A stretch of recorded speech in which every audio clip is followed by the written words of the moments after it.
In the last group, leadership and tenure agendas. The organization currently, as Jeff just finished, he serves a one-year term. 1 year is just not a very, it's just not a long enough time to really implement any solid agenda. I didn't know anybody was paying attention. I couldn't believe it when I saw that. But it's difficult. You have a first vice president year.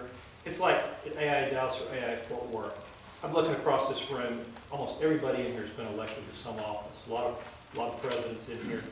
If you don't do your thing, if your program's not in place at the end of your president-elect year, you're never going to catch up. And that's what AI is all about. It's about that president-elect.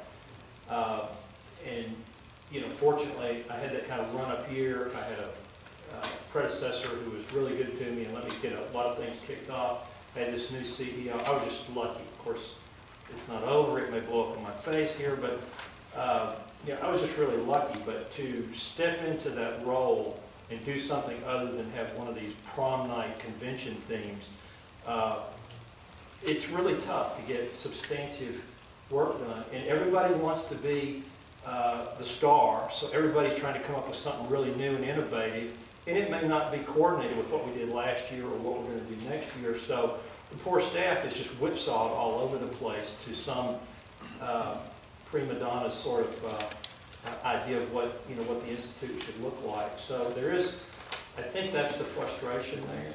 But there's no way I would have done that job for 2 years. It just about, you know, it's a real expensive undertaking, and unless you're going to bring somebody in sort of as a salaried person for an extended period of time, it's just, it's going to limit it to an even fewer number of people who are able to do it now. I just couldn't believe that became, you know, rose to the top of the heap. So the last one is just the size of the board is currently at 60 members. One of the comments that I heard that one of the speakers made was that if you have more than 5 people at a table, you're going to have more than one conversation. And I think that's what you have with a board that size. And should that be a priority to rethink that? Well, wasn't it the more important statement? It says that the greater concern is the composition in representative membership. Very true. Yeah. And I think that really is more important. I don't care about the size of the board. How many people show up for a board meeting? 60.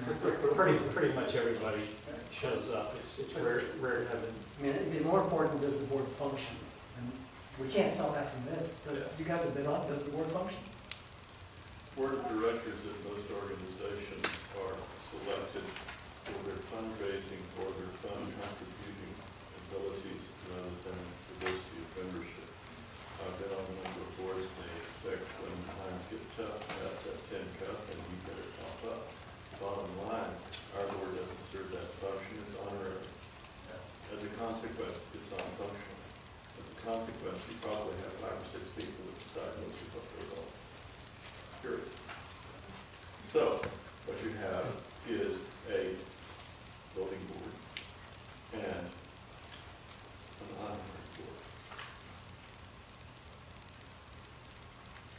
Well, we can parse the governance aspects of whether an executive committee leads or board leads. It is more of a legislature. It's grown over time.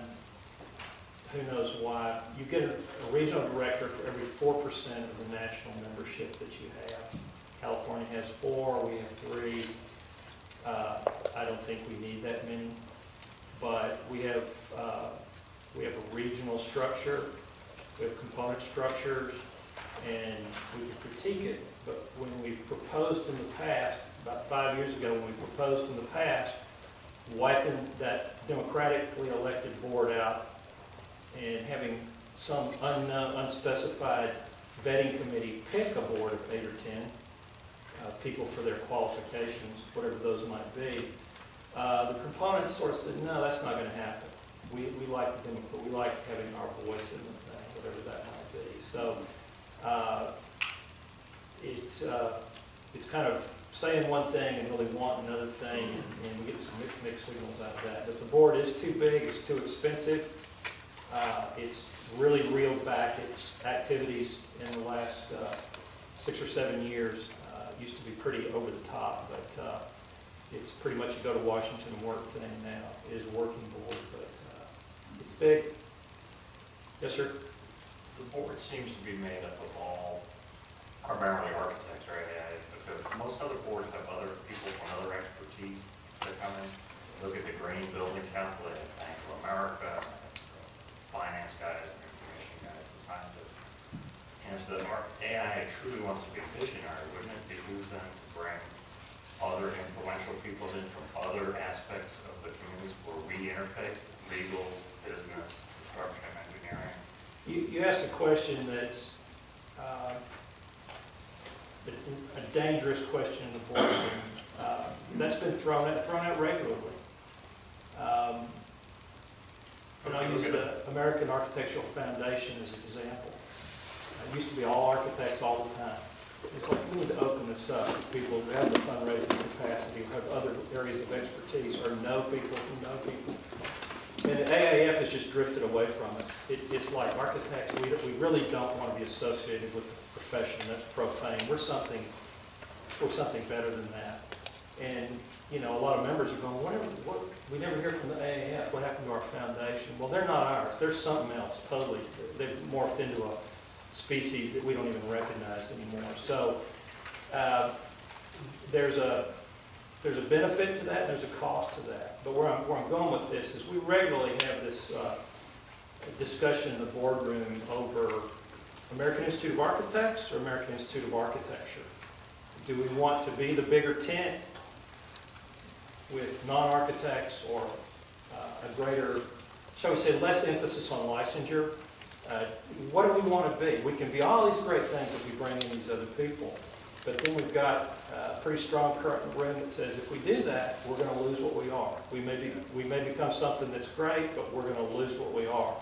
And that's I think the heart of that question. There's always the boards that I've been on, there is a difference between a C6, which is a membership organization, and a C3, which is out to serve the public good, like the USTDC. So there's a little bit of a difference in the type of organization it is. Yes? There is also the concept of an advisory board, which is a satellite group of people that could be ex-members, affiliates, or something like has been described, that a member of the executive committee or a committee could visit with this advisory board if we want to have vision from the outsiders. But then the actual board serves the membership within the interest of the memberships and benefits from the advisory board. Yes, and is someone a scribe? Who's taking notes on this? You. According to. Good. I suppose so. James, I don't know if you want to jump in on this. That idea is come up as well. I just know that the regions in Texas is no different. This idea may be pretty in the abstract, but when somebody calls and says you're going to lose one or two or more of your regional directors, it's not going to be a pleasant conversation. And then who selects these people? Who selects the people who do the selecting? It's when our previous CEO wanted to have a corporate board of 10 people picked by her, we were pretty uncomfortable what the potential of that might be. Tell me if I'm sounding sort of anachronistic here, but it just who owns this organization? What's its purpose? And I think at the center of it is the licensed architect, and we can debate that. Yes.